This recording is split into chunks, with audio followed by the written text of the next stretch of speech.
శివానందలహరి 12వ శ్లోకం.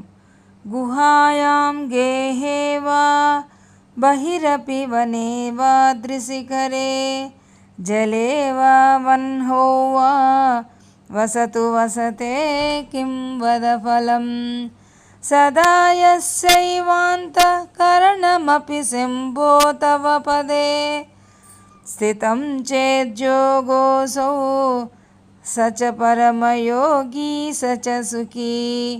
ఓ ఈశ్వర, నిన్ను ధ్యానించడానికి, ఆరాధించడానికి గృహమైన, గుహలైన, బయట ప్రదేశమైన, తోటలైన, పర్వతములైన, నీటి యందైన, నిప్పు వద్ద అయినా, ఏ ప్రదేశమైనా నీవు అంతటా నిండే ఉంటావు కదా శివ.